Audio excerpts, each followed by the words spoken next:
friends are heathens, take it slow. Wait for them to ask you who you know. Please don't make any sudden moves.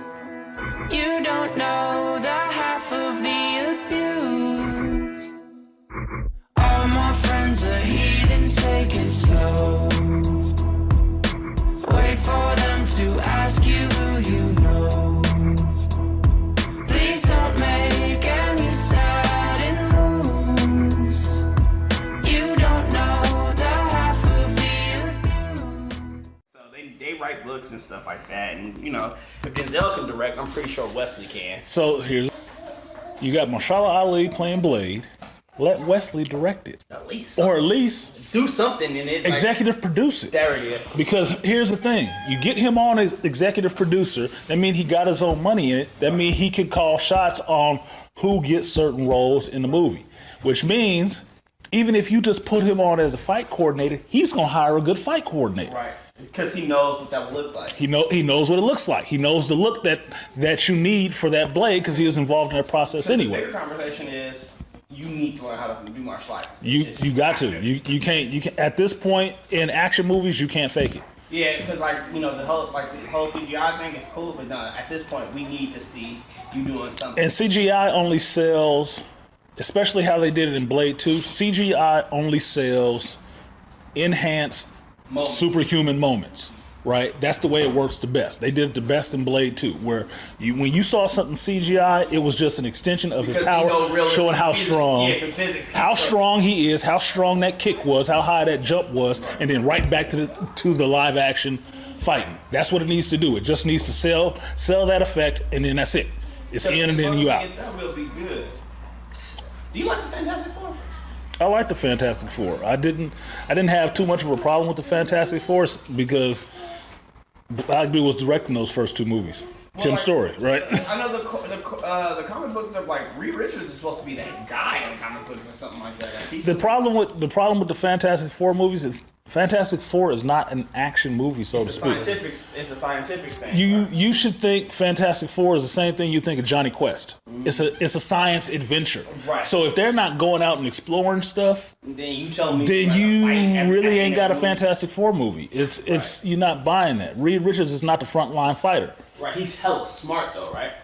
This Richards is a guy. If something is going wrong, if you're in a fight. Reed, they got this thing. What can we do? Oh, well, what are they using? Right. Let me make this thing up real quick, and then you can handle it. I wonder if they're gonna try to use Reed as the new Tony Stark smart version. Why not? And then I wonder if he has studied the physics. Yes, because here's the thing: the way the MCU did Tony Stark, they ran with him and they just did him how they could do him for the movie and put him in the middle of everything and made him the smartest guy. Mm-hmm. Tony Stark is not the smartest guy in Marvel Comics. He's not. At all. He's not. Reed is. Reed is the smartest guy. The smartest guy. The smartest guy is Reed. The Marvel Illuminati is supposed to be Reed. It's supposed to be Reed, Xavier, T'Challa, and like Doctor Strange, Captain America. Make the list, right? As you have to remember, in Marvel, in the regular comic universe of Marvel, the smartest people all have their fields. They all have their fields that they are the top of. Okay. Reed is the top of all of them because he's scientific off the bat. Because if you go mechanical and robotics, you got Tony Stark, but you also got Dr. Doom. And Dr. Doom is number deuce in the universe and everything. Right, because he's become the god of everything to the point where even before he was the god of everything, he is Reed Richards' rival. He is the second smartest dude in the world, in everything, right? So if you go to robotics, you're dealing with him or Tony Stark. But he number one, Tony Stark is number two, okay? If you're dealing with some other stuff, Sorcerer Supreme, Doctor Strange, Dr. Doom. So right there. So you can do it better than me. I'm this close. He is number two. Dr. Doom is number two in everything in the Marvel Universe, plain and simple, right? So the other one that's really smart is Hank Pym.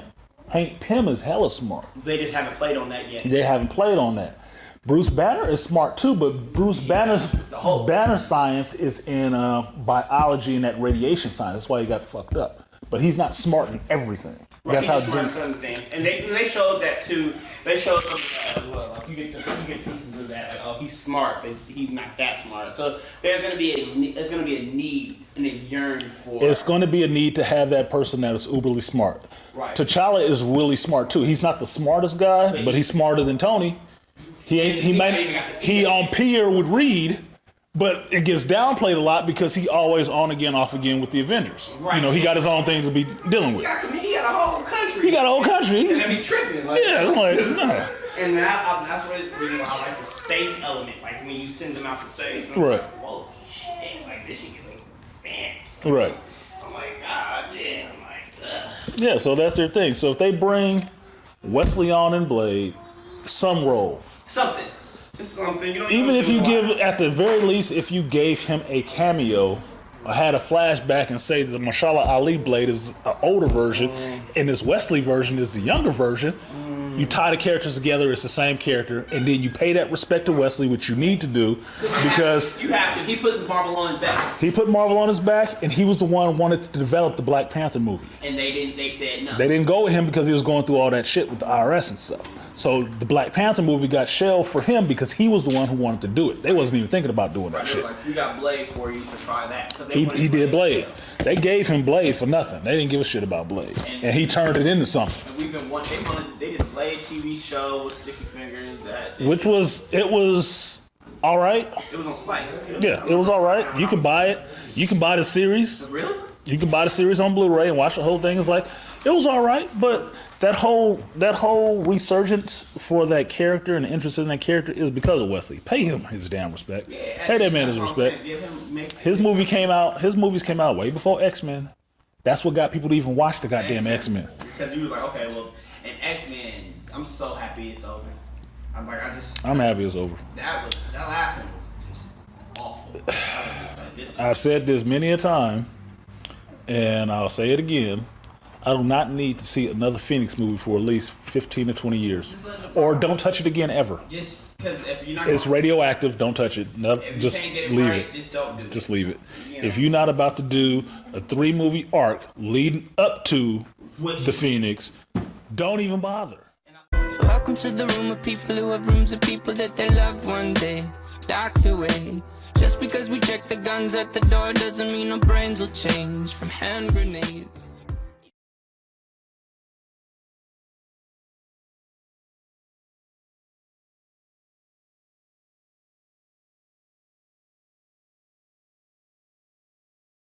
He treated his audience like an adult. Do you think God is worth worshiping? Do you?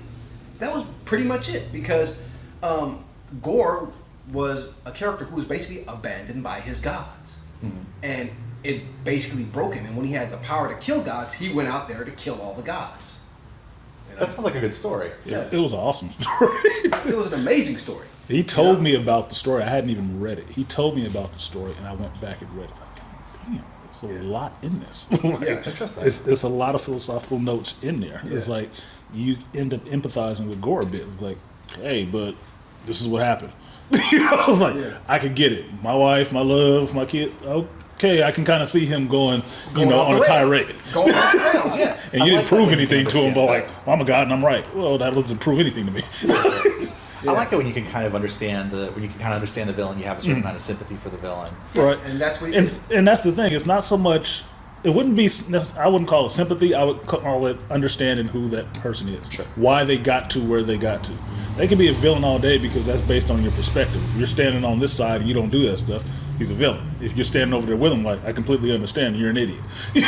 You know? Yeah. But understanding how he got to the point that he's at is more interesting, and that's more like akin to anime and stuff like that, where you get that villain side of it. You get the other side of the story, not just, well, he did this and it's a terrible thing. Well, why did he do it, though? Well, it's just because he's bad. Well, that's lazy. Why? Yeah. Right. But like in the Jane Foster run, he took that out. Odin was just a jerk. Yeah, why? Odin was there was and that's no why I didn't like lie that. to it. Yeah, that's why he was just a didn't like that. misogynist pig. No, there was a treated why. his woman like crap. Who basically spat on his son. He didn't care about other people. He was just that way. Yeah, the All Father all of a sudden turned into I don't care about anybody, and I'm just going to hang out and chill with my brother and not do anything about what's going on in the universe. But what? This woman picked up my son's hammer? Hell no, I don't like that. I was like, it was stupid. That was his whole point. He just hated that Jane Foster had the hammer. I was like, dude, she's been around for like ever with your son. Why are you upset about that shit? If she's worthy enough to pick it up, that's how it works. It's done. I didn't have a problem with her being a female. It's just, okay, that's a new twist on it. I'll read it and see what's happening. And another problem that I had with that, it wasn't the fact that she was worthy, because she never proved herself worthy. The hammer said she was worthy. Well, that's when they changed the hammer into being this, this elemental cosmic storm Yeah. that was a female inside the hammer, and it wanted to be with Jane Foster. Yeah, that was it. And I'm thinking, so like a weird lesbian relationship. It never established why she was worthy. Yeah, it never established why she was worthy. That was also a heated thing right there, because everybody else had to prove themselves worthy. The woman, oh, you're worthy because I say you're worthy. Which made everybody else behind her who proved themselves worthy, it was completely pointless. Like Beta Ray Bill. Like, I'm trying to think. How did Beta Ray Bill prove himself? I knew he was like the... Because she liked aliens.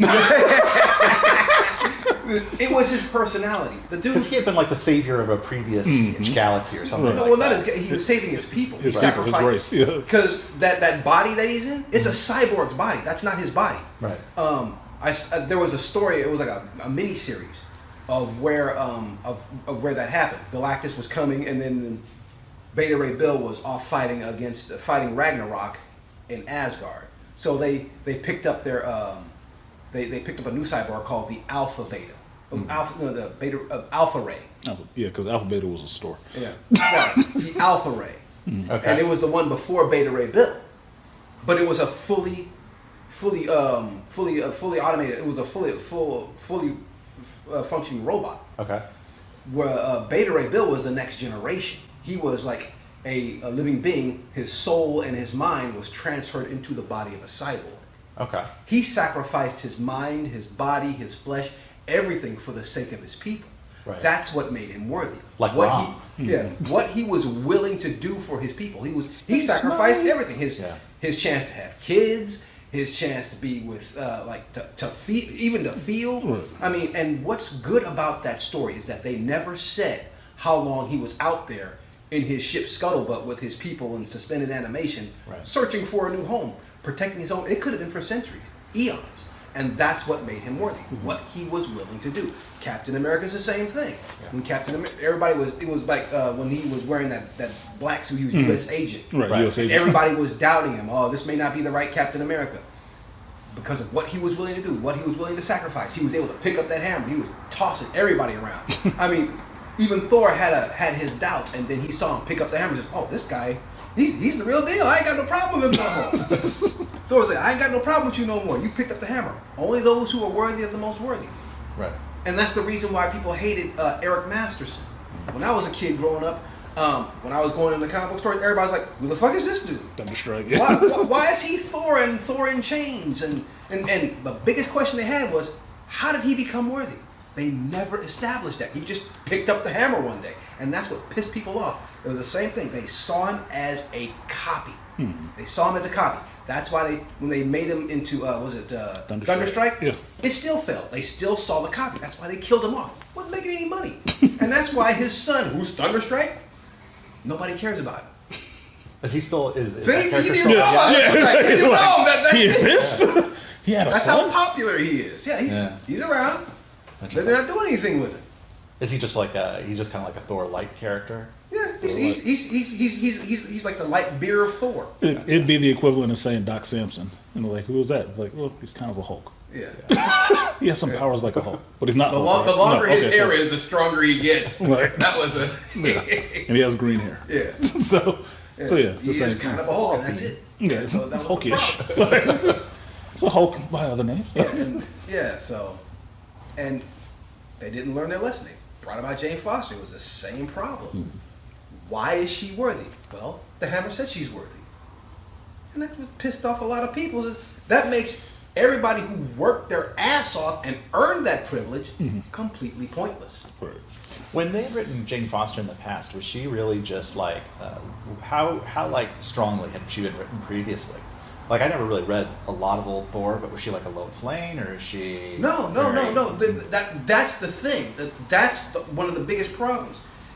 They didn't. Even Jason Aaron did not write her strong until she got the hammer. She was never a prominent character at all in Thor. Then all of a sudden, she's Thor. Right. And if they established before she picked up the hammer that she was worthy of it, like doing self-sacrifice, her personality, focusing more on Jane Foster, and that would be understandable. Right. Yeah. Which is why most people said that it should have been Sif instead of her, because Sif was actually there fighting for her people and stuff like that, and sacrifice. She actually had some kind of relationship with Thor, so it made more sense for her to be Thor than it would be for Jane Foster to be Thor. And not only that, she hates gods, and she's an atheist. So that doesn't. So now she's a god, and people were supposed to worship her. Which was that one story I read where she was competing against those Shi'ar gods, and she was supposed to be going out there doing these labors to gain worshipers, so the people on this planet would actually worship her. I said that doesn't make any sense for her. Why would she even? She wouldn't even.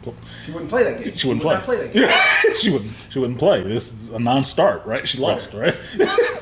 I propose a game, and you don't believe in this game, but we're going to play it anyway. Well, Yeah, I kind of like that sound. I kind of like the sound of that though. It's funny, but it's like I read it. I was like, okay, it's interesting, but she's supposed to be getting people to kind of worship her, Right.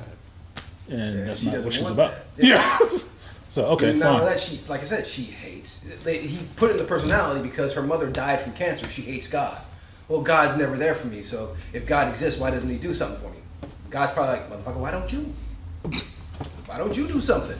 And that's what He never put in there before she picked up the hammer. Right. They never established that she was worthy. They turned her into a Mary Sue. That was the biggest problem because in the beginning I was like, okay, this is interesting. I want to see this. Then I read it. I was like, this is just terrible to me. You turned her into a Mary Sue. You made her a ripoff. Then they put her on the council of the Council of Realms and stuff like that. Oh, okay, it's councilman. Good. She represents Earth. And here's another one. Who taught her how to fight? Nobody. Exactly. And yet she can go toe to toe with Odin. She can beat Magog. No, hell no. This is the person that It Odin's was- afraid of. No, it's the person that Odin And is afraid can of wipe facing. out- and Odin can wipe out galaxies. So this doesn't make it. That's why I did not like it. It was just a statement. I'm mad at you guys for not liking my idea, so I'm going to do this to your characters. Who's been doing the art for that run? Oh, Jesus. Anybody notable? He should be notable now. Yeah, if it's you a good don't know. artist. He's a Good hell of an artist. artist. I'll say that. That's why I was reading it. Because It's that's the like- thing I've said. That's the thing I've seen. Mostly is like covers and Covers look they've been amazing. looking pretty good. Covers look amazing, and the internals look good. There's a Yeah. couple of issues that got wonky, but overall the internals was awesome. Yeah. That's why I like reading it. It's like, Russell, was it Duderman? yeah, that's right. Dude. Yeah, RD. Yeah, but Russell Duderman, I think. yeah. So I liked it because it was a different take on Thor. Given the points that he's making, I was like, okay, yeah, all that in context. Let me just see what he does with this, and then read it through. It's like, yeah, I don't like Odin like that. No, he wouldn't come in there and disrespect Freya like that. And that was towards the freaking end of the run. Like No, when he's that was from the very beginning, too. right from the beginning. Odin was hating on her. Yeah. This woman should not pick up the hammer. I was like, dude, are you kidding me? Yeah. As guardian woman in your pantheon right here, that's beast. Like, he wouldn't. That doesn't even make any sense that he Yeah. would go there like that. Yeah, right? no woman should pick up the hammer of Thor. Yeah, it's They- like, oh, your dude. greatest warriors are women. They've always been. Like they did a retcon. Don't tell the Valkyries. Yeah, because they did a retcon Hello, ladies. back in like the early 2000s of Thor's origin. Okay. When he was acting like a jerk, starting wars with people, and Odin was telling him to knock it off. He was somewhere in Asgard, just causing trouble, and that's when Odin went to his greatest warriors. Now you would think it would be the Warrior 3 or something like that. That's what I was thinking. He said, nope, it was the Valkyrie. He says, humble my son, bring him before me, and they would have done it too, because one of the Valkyrie walked up right up to her, and he thought he was gonna have some fun. Nope, she took that sword, stuck it right in his stomach, and they started whooping on him. They would have ended up beating him if some kind of monster had not rose out of the ground, because they were attacked by a huge beast. Okay. So they were forced to fight, and they were so pumped up on their victory, they all started celebrating together, and that's when Odin got involved. Told you to bring him to me. Yeah, I liked that one because it was during the time. It was like like 300 AD or something like that. Okay. I like that one because it gave the impression that Thor had to die, be reborn, die, be reborn, and die, be reborn again as a human being in order to learn his lesson. Because the original story, he was just Donald Blake, a doctor, and he found the stick and hit the stick, and that's it. Yeah, that's a slick way of kind of working the mythology into into the Donald Blake story. Yeah, and I like that retcon because it shows that he's been doing it for eons. He had to learn his lesson for a long time. So he hard-headed. Yeah, and it was a good ending to that story because it showed him as a crippled human being. Someone was sick and he couldn't walk to them, so he had to ask someone for help. Mm-hmm. He says, I hate doing this. I don't want to do this, but I can't walk. Can you carry me? And it shows him healing people. And it said at the very end, it shows Odin sitting on his throne looking at his son on this magic ball. Just let it be known that Thor was known for his humanity. It's a start. I love that story. I can't find it. I'm trying to find it because This is early 2000s or so? yeah, early 2000s or like late 90s. Okay. It was a good story. Welcome to the room of people who have rooms of people that they loved one day docked away. Just because we check the guns at the door doesn't mean our brains will change from hand grenades